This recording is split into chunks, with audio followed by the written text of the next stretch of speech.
Olá, bem-vindos ao Game News. Os MMORPGs são certamente uma das maiores revoluções do mundo dos games. Quando esses jogos se popularizaram, trouxeram consigo um universo inteiro de novas possibilidades. Afetaram inclusive a maneira como as pessoas socializam entre si. Mas pera, você sabe o que significa MMORPGs? Eu tô falando grego? Relaxa que vamos te explicar. MMO é uma sigla para Massively Multiplayer Online Games, ou multijogador massivo online. São games online onde vários jogadores interagem em tempo real em um universo virtual relativamente grande. Logo, MMORPGs são MMOs do gênero RPG. Opa, mas espera aí. Você já se inscreveu no canal? Já deixou o like e ativou o sininho? Então que tal fazer isso enquanto roda a vinheta? Os MMOs foram, de certa maneira, ainda são bastante associados aos jogos de RPG. Isso acontece porque o gênero é uma espécie de pioneiro desse tipo de game e abriu as portas para outros estilos bem populares, inclusive os MOBA, como League of Legends e Dota. As primeiras experiências de jogos online surgiram antes mesmo da internet chegar ao grande público, quando ela ainda era restrita aos meios militares e acadêmicos, lá no final dos anos 70. Esses games eram chamados de MUD, e eles se baseavam nos RPGs de mesa, em especial no mais famoso deles, Dungeons & Dragons, ou D&D, para os íntimos. Esse nome te parece familiar? Tem um desenho muito famoso aqui no Brasil que foi inspirado em D&D. Sabe qual? Não me é estranho, mas eu não consigo lembrar não. Um clássico que marcou gerações, Caverna do Dragão.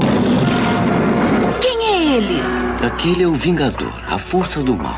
Eu sou o mestre dos magos, seu guia em Caverna do Dragão. Nossa, eu assisti muito. Agora que você falou, eu lembrei de algo. O primeiro MUD lançado em 76 foi o Colossal Cave Adventure, e assim como outros que viriam depois, foi inspirado em Dungeons & Dragons. O jogo não possuía gráficos, apenas textos, onde a história era contada e os jogadores digitavam os comandos. Bem básico, né? No final da década de 70 e início da década de 80, outros jogos no mesmo estilo foram lançados, até o ano de 1986, quando a Lucasfilm Games lançou o jogo Habitat. No game, os jogadores podiam criar seus próprios personagens, interagir entre si e colecionar objetos. Os próprios usuários governavam o mundo virtual e criavam as leis. Em 88, o jogo foi descontinuado, mas abriu portas para uma infinidade de possibilidades, podendo ser considerado o primeiro MMORPG de fato. Alguns anos e tentativas depois, em 1991, finalmente saiu o primeiro título bem-sucedido, o Neverwinter Nights.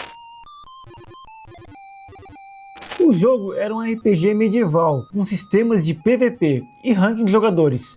Neverwinter Nights teve uma vida longa e durou até 1997. Nesse mesmo ano, foi apresentado ao público o Meridian 59. Na época, o game trouxe uma grande inovação: os gráficos em 3D. Nele, os jogadores desenvolvem os atributos de cada personagem, matando monstros ao longo do mapa. A partir dos anos 2000, o jogo teve uma queda drástica de popularidade, mas ainda hoje é possível se aventurar nas terras de Meridian 59 através de servidores open source. Porém, eles são completamente vazios e praticamente sem usuários ativos, tirando um ou outro curioso.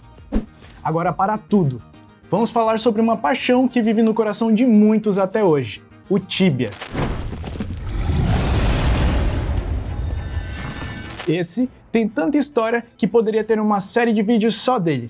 Lançado em 97, o jogo até hoje possui uma fiel comunidade de jogadores, muitos deles brasileiros, inclusive. Ao longo dos anos, vários acontecimentos marcaram o game, como guerras civis, quests lendárias, jogadores famosos, sem falar nos vários mistérios que até hoje cercam o universo de Tibia. É tanta história que dentro do jogo existe uma biblioteca com livros virtuais contando os fatos mais marcantes desses 25 anos. Ainda em 97, outro título importante para o sucesso dos MMORPGs foi lançado, Ultima Online. Desenvolvido pela EA, foi o primeiro MMO a alcançar a marca de 100 mil jogadores ativos. Em seu auge, no ano de 2003, chegou a atingir a marca de 250 mil usuários simultâneos. Tibia e Ultima Online deram um passo importante ao consolidarem uma comunidade que participa ativamente dos rumos daquele universo virtual. As interações entre os jogadores afetam diretamente na economia dentro do game, nas relações de poder entre os jogadores e nos conflitos entre diferentes grupos. Pela primeira vez, os MMORPGs se transformavam num simulacro da nossa própria sociedade. Incrível, né? Foi justamente nessa época que o gênero se popularizou fora dos Estados Unidos. E dois jogos foram muito importantes para isso: o francês The Forthcoming, sucesso no continente europeu, e o sul-coreano Lineage, grande responsável pelo boom dos MMOs na Ásia. Inclusive, uma das histórias mais fantásticas dos jogos online aconteceu no Lineage. No universo do game, os jogadores podiam formar guildas e alianças. Até aí tudo bem. Acontece que uma das guildas mais fortes do game, a Dragon Knights, começou a controlar diversas áreas, pondo leis rígidas, limitando o acesso a determinados mapas e cobrando impostos abusivos. Quem não respeitasse as regras era morto pelos membros do clã. Em alguns MMORPGs, morrer significa um grande prejuízo, como a perda de itens e de level. Isso significa dias e às vezes até meses de esforço jogado fora. Por isso, todos os jogadores tinham medo da Dragon Knights. O nível de insatisfação com o regime imposto foi ficando cada vez maior. Outras guildas começaram a se unir para derrubar a tirania da Dragon Knights e seus aliados.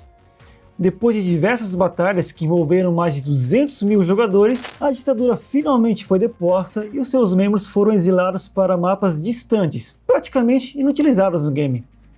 Na virada do século e nos primeiros anos da década de 2000, surgiram vários games de sucesso, como EverQuest, RuneScape e um que conquistou muitos corações por aqui, o Ragnarok Online. Inspirado na mitologia nórdica, o Ragnarok foi o primeiro MMORPG a entrar no Brasil com uma campanha forte de marketing. Teve propaganda na televisão, publicações impressas e servidores exclusivos no país. Ele foi uma verdadeira febre. Nesse mesmo ano de 2004, foi lançado o maior sucesso da história do gênero, World of Warcraft. O game é baseado no universo da franquia de jogos de estratégia Warcraft e conta a história de uma guerra entre humanos e orcs. No auge de sua popularidade em 2010, teve cerca de 12 milhões de assinantes ativos. Embora esses números tenham diminuído, World of Warcraft continua sendo um dos MMORPGs mais jogados do mundo. Do seu início até os dias atuais, rolaram muitas expansões e atualizações, que fizeram o game mudar bastante, virando praticamente outro jogo. Tanto que em 2019, a desenvolvedora Blizzard lançou World of Warcraft Classic para os fãs mais saudosistas. Finalmente chegamos ao MMORPG de maior sucesso na atualidade, Final Fantasy XIV: A Realm Reborn. Lançado em 2013, o game é o terceiro MMORPG dessa franquia lendária. Com mais de 1 milhão de contas ativas, o jogo continua resistindo aos anos e à concorrência de novos lançamentos. Vamos ver até quando, né? Porque MMORPG bom é o que não falta. E claro, com uma máquina Vel potente, usando placa de vídeo NVIDIA, processador Intel de 12ª geração, tudo vai rodar 100%. Curtiu o vídeo? Faltou algum MMORPG que te marcou? Qual o seu favorito? Deixa aqui nos comentários e até a próxima, galera. Tchau! E não se esquece de largar o like e mandar esse vídeo para todo mundo. Tchau, tchau, pessoal!